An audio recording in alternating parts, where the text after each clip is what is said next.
So, you want to play The Legend of Zelda Echoes of Wisdom? We've come to the right place. In this video, I will be taking you through everything you need to know before you play The Legend of Zelda Echoes of Wisdom. But before we get started, please remember to like, comment and subscribe. I'm really close to achieving the ever elusive number of 600 subscribers. I'd really appreciate your support. I can't believe after nearly 37 years of playing The Legend of Zelda, we can finally play as Link. The game starts simply enough. You're playing as Zelda. Okay, you're playing as Link. And you're going to save the damsel in distress as usual.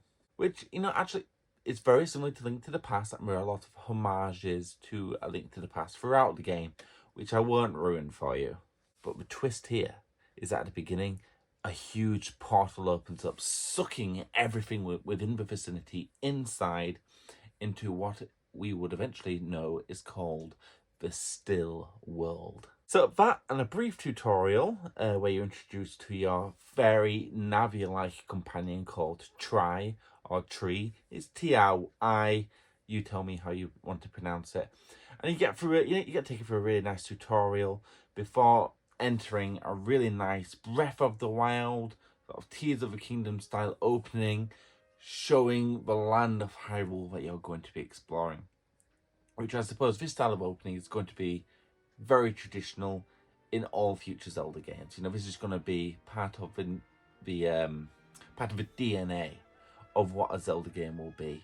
And it's here that we learn that Echoes of Wisdom is very similar to Link's Awakening. And I mean stylistically. If I was to describe this, the design of this game to anybody, I would probably describe it as The Legend of Zelda meets Animal Crossing. And it doesn't stop there either. The music in this game as well is absolutely phenomenal. Now, when people ask me to describe the music in Animal Crossing, Animal Crossing music is very relaxing, very lovely. And I always describe it as the perfect music to listen to when you're in a coffee shop, when you're enjoying a nice brew, you want to relax, unwind. I would use those same terms to describe the music in Echoes of Wisdom. It's absolutely phenomenal. It's really relaxing. The music in this game is probably some of the best we've ever had in Zelda since Ocarina of Time, which was very music focused, but Echoes of Wisdom isn't music focused. There's elements as music plays a part to the story in some sections, but it's not the main focus like Ocarina of Time. So it's just so strange that the soundtrack is just so heartwarming, so lovely.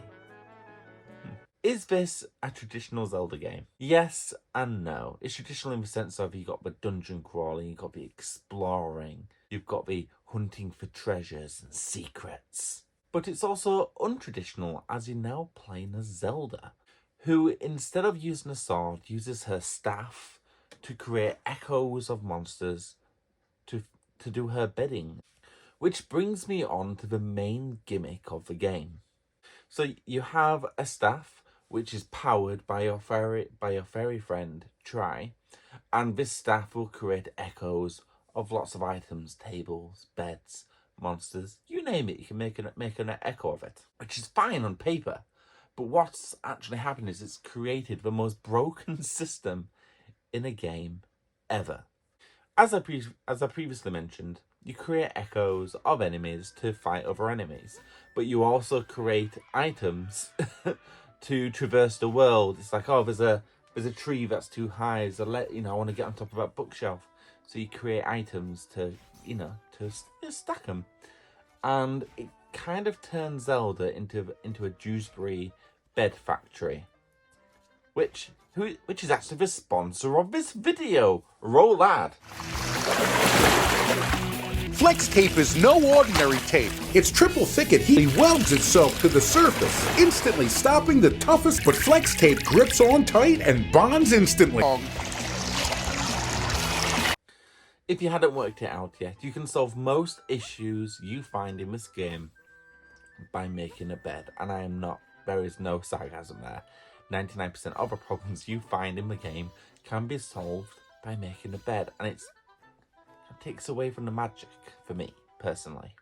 And sadly, that is where the main issue arises. The ability to create echoes of any object, it takes away strategy, it takes away inventiveness, it takes away the challenge of the dungeons. It actually feels like you can actually cheese a lot of the puzzles in the game just by making a bed or a table, and sort of you can. I've got some clips which I'm showing you right now as well to sort of showcase this, but it just feels cheap. In Tears of the Kingdom, you could solve puzzles in the unconventional ways. You could solve puzzles in ways that weren't originally intended by the developer. But it was fun. You felt like you achieved something. You solved the impossible. You found a creative approach around a difficult problem, and it was really interesting to do. Whereas in Echoes of Wisdom, bed. You get the gist. In Tears of the Kingdom, solving puzzles unconventionally comes with an aha moment. Aha! Whereas in Echoes, when you complete a puzzle in an unconventional way, it takes away the pride that you feel from completing those puzzles. But it's not all doom and gloom. The world is beautifully designed and gorgeous to look at. There is some latency, but as I said on Twitter, it happens occasionally. Half the time I don't notice, all the time I don't care.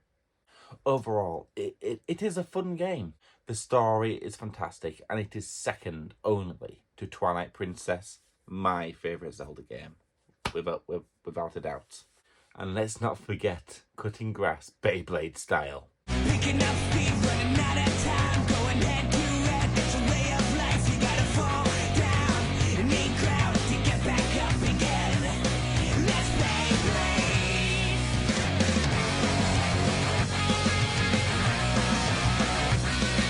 Spitting it out at the speed of sound, gonna rip it up. Now the bed is down with the team with the bang.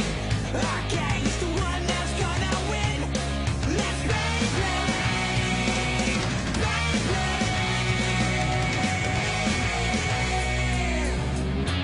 To say it anymore would be entering spoiler territory. So I'm going to slap a nice 8 out of 10 on this game, which is a very, very respectable score. Thanks for watching. Now, if you've made it all the way to the end of this video, I'm still very new at these kind of review videos. Don't do them very often. So if you have any feedback, if there's anything you feel like I can improve on, please tell me.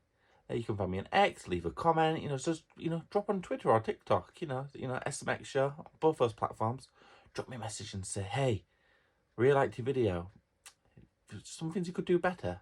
Elaborate on this and that. I'd really appreciate it. Let's workshop together. Anyway, I'll see you next week. Bye.